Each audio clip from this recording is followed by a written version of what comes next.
ज्ञानं वदामि वहितं सदैवम् आत्मोऽस्यं पूर्वमदैव रूपम् ओंकार रूप प्रणवं परमं परेशम्। मैं युगों से और सैकड़ों वर्षों के बाद के टूटे हुए सूत्र को जोड़ने से पहले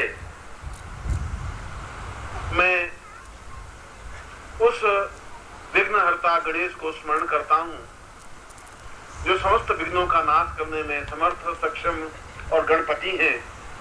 और मैं उस बिंदु संयुक्त भगवान ओंकारेश्वर को प्रणम्य हूं कि जिनकी कृपा से हम इतिहास की उस धारा को वापस जोड़ने के लिए एकत्र हुए हैं जो अपने आप में इतिहास की पुनरावृत्ति है, इतिहास का अपने आप में पुनरावलोकन है।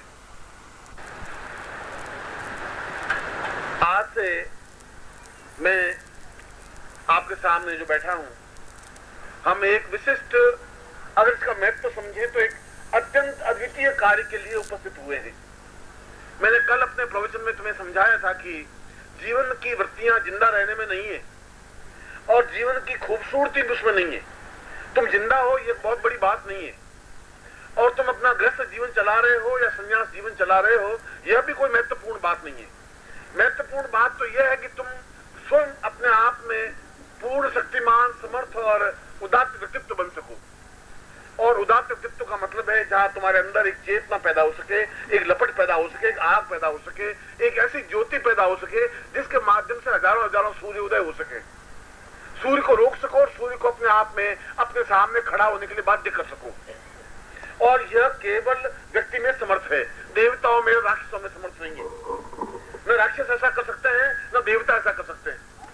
उन देवताओं को अपने आप में पूर्ण अनुकूल बनाने के लिए और अपने मनोनुकूल बनाने के लिए केवल मनुष्य देह धारण करनी पड़ती है।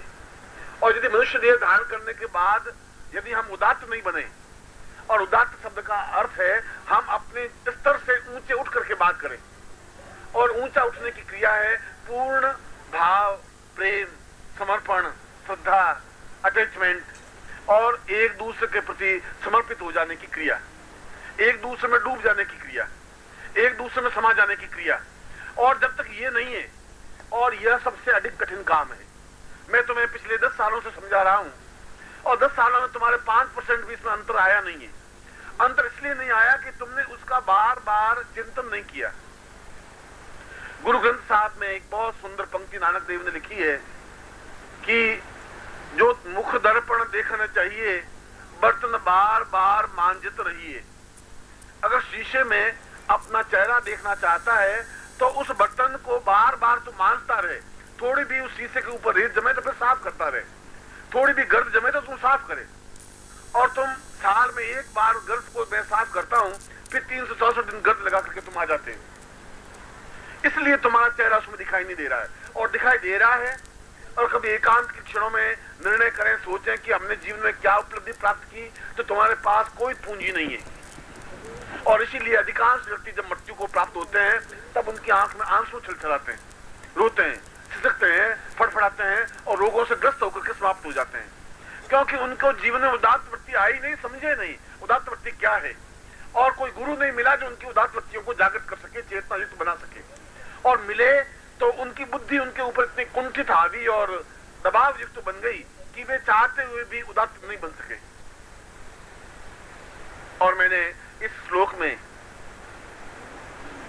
एक बात कही कि मैं इतिहास की धारा को पुनः जोड़ रहा हूं, और मैं शंकर भाष्य में से उस श्लोक को उद्धृत कर रहा हूं जब शंकराचार्य अत्यंत प्रसन्न होकर के उस श्लोक में लिखते हैं, आषाढ़वम पर्वतवम प्रवम परेशम दिव्यौ सदाम महितपूर्व चतुर्दशीसाम गोविंद रूपम परम महितान्वि रूपम प्रणवम उदात्त मदिवम सहितम सदैव।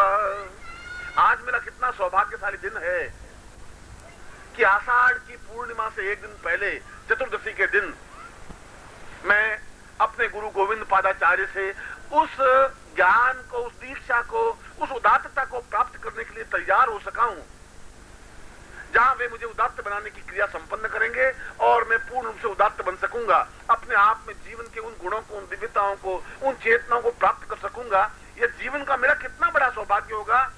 और प्रातः काल से जब तक उनको दीक्षा नहीं दी, उनका सारा शरीर थरथराता रहा, रोमांचित होता रहा, ऐसा लगा नाचता रहा।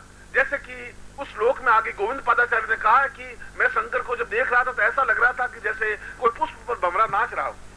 उनका पांव एक जमीन पर टिक नहीं रहे थे, उनकी आंखें, उनका हाथ, उनके पांव, नाक, कान, उन आंखों में से अश्रु धार प्रवाहित हो रही थी और सारा शरीर रोमांचित था, इसलिए कि आज मुझे अपने गुरु से वह ज्ञान, वह चेतना, वह उदात्तता प्राप्त हो सकेगी। इस उदात्तता का अर्थ शंकर ने समझा था और मैंने कहा कि मैं इस इतिहास के सूत्र को जोड़ रहा हूं और आज फिर मैं आषाढ़ की चतुर्दशी के दिन ही आपको दीक्षा दे रहा हूं और उसी जगह दे रहा हूं जहां उन्होंने दीक्षा देने का क्रम प्रारंभ किया, क्योंकि उस शंकर भाष्य में भी स्पष्ट रूप से लिखा, साम शंकरो प्रणम पूर्व मदेव रूपम दृश्यम मथान महितवे नर्मदेश्वरम आविर्हता स कलकला कलकल निवेदी स पूर्व साम उदितमेव गोविंद रूपम। उन्होंने कहा कि सामने, मेरे सामने बिल्कुल ओंकार का मंदिर सामने साक्षात दृश्यमान था और मेरे सामने है, और सामने नर्मदा नदी प्रवाहित कलकल करती हुई बह रही थी और मैं अपने सामने अपने गुरु को देख रहा था और मेरे पृष्ठभाग में भगवान शंकर स्वयं विराजमान थे। दक्षिण पार्श्व में, दक्षिण हाथ में नर्मदा नदी बह रही थी और मैं उस संगीत के साथ में उस प्रभु से प्रार्थना कर रहा था, गोविंद पादाचार्य से, कि वह मुझे दीक्षा प्रदान करे। और मैं सोचता हूं कि वही परिस्थितियां आपके साथ मैंने उपस्थित की हैं। तुम्हारे पीछे भगवान शंकर स्वयं, जब हम राजन प्रवचन में अपने बातचीत में कहते हैं कि तुम मेरे पीठ के पीछे खड़े हो जाओ, मजबूती के साथ खड़े हो जाओ, मैं कुछ भी कर लूंगा, पीठ पीछे भगवान शंकर स्वयं उपस्थित बैठे हों और सामने गुरु तुम्हारे सामने पूर्ण उदात्तता देने के लिए तैयार हों और उस क्षण को हम पकड़ रहे हों, क्योंकि क्षण को पकड़ना बहुत कठिन होता है। हम उसी क्षण को, वो कह रहा है मेरे दाहिनी ओर नर्मदा नदी बह रही थी और तुम्हारे दक्षिण की ओर दाहिनी ओर जीवनाथ की तरफ नर्मदा नदी बह रही है, तुम्हारे पीठ पीछे भगवान ओंकार से साक्षात देख रहे हैं और सामने गुरु स्वयं तुम्हें उस दीक्षा को देने के लिए क्रम का विधान कर रहे हैं, उसी चतुर्दशी को, उसी आषाढ़ पूर्णिमा को।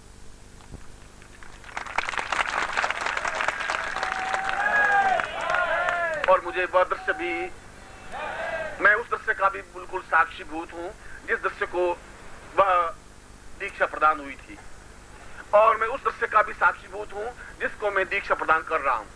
एक भाव लेने का होता है, एक भाव देने का होता है, मगर यह तो लेने और देने में जो अंतर है उसको भी मैं स्पष्ट परिलक्षित कर रहा हूं। मैंने कहा कि वह लेने की क्रिया अपने आप में नृत्यमय क्रिया थी।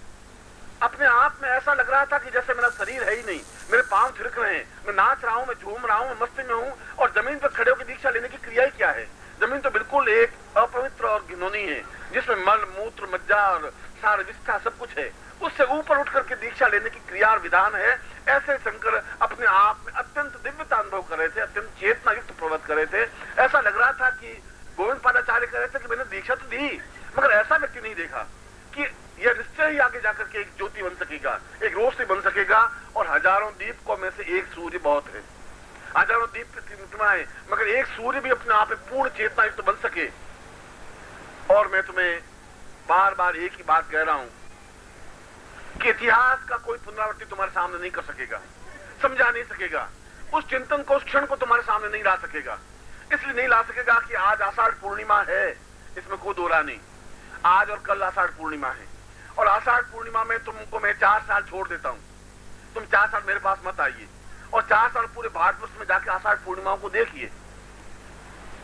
तब तुम्हें एहसास होगा कि गुरु अपने पांव लंबे किए हुए बैठे हैं और उनके पांवों तक पेट पहुंचा हुआ है, और उनके ऊपर अबीर, गुलाल, कुमकुम छिड़के हुए हैं, सामने पैसे लगाए हुए, हाथ जोड़े बैठे हैं। इसके अलावा वे कुछ नहीं बोल पा रहे हैं, वे कुछ सुन नहीं पा रहे हैं। गुरु पूर्णिमा ऐसे मनाई जा रही है, कहीं चेतना नहीं है, कोई लपट नहीं है, कोई आग नहीं है, क्योंकि उनमें खुद में आग नहीं है। बुझा हुआ दीपक दूसरे को रोशनी नहीं दे सकता,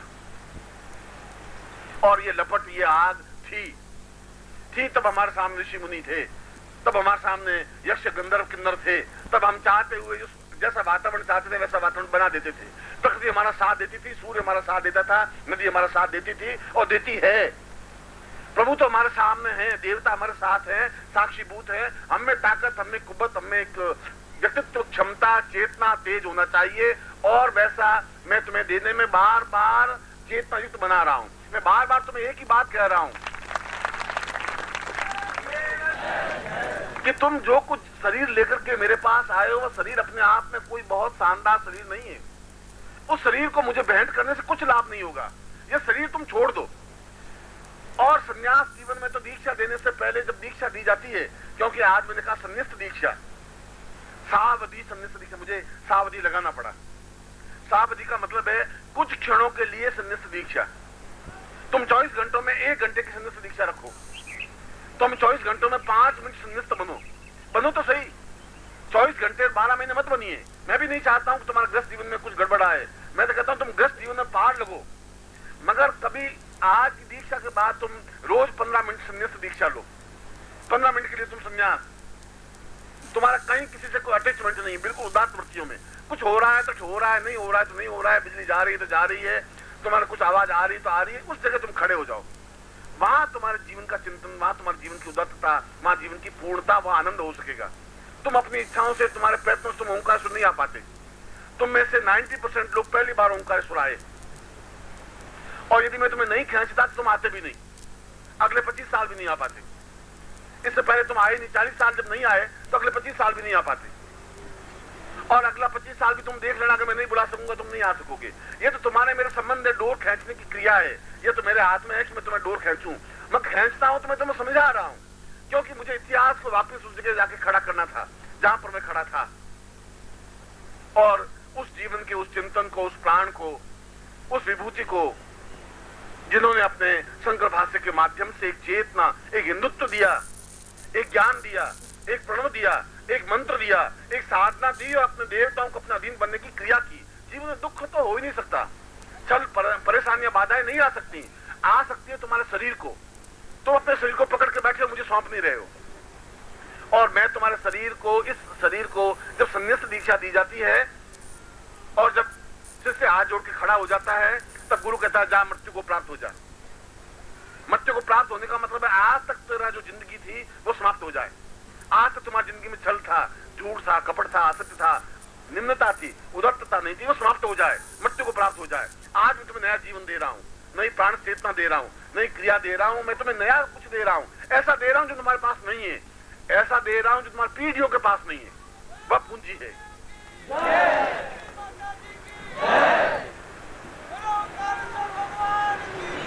और कभी न कभी जब मैं इतिहास को वापस दोहरा सकता हूं, तो तुम्हें भी अपने जीवन को दोहराना चाहिए। मैं तो इतिहास को दोहरा रहा हूं। मैं तो 1217 को लाकर के संवत 2047 में ला रहा हूं। संवत 1217 में शंकराचार्य इसी मंच पर नीचे तुम्हारी जगह बैठ करके दीक्षा प्राप्त कर रहे थे, और इसी मंच पर गोविंद पादाचार्य बैठे थे। ये की चट्टान, ये नर्मदा, दक्षिण पास नर्मदा, और पीछे शंकर भगवान और सामने गुरु। वही क्षण, वही चिंतन, एक कदम आगे या एक कदम पीछे तो हो सकता है, मगर मैं उस 1217 संवत को लाकर के 247 में वापस तुम्हारे सामने उपस्थित किया है। और उस पुण्य भूमि धरती का, और उस व्यक्तित्व का, उस चिंतन का, और उस ज्ञान का अपने आप में महत्व होता है।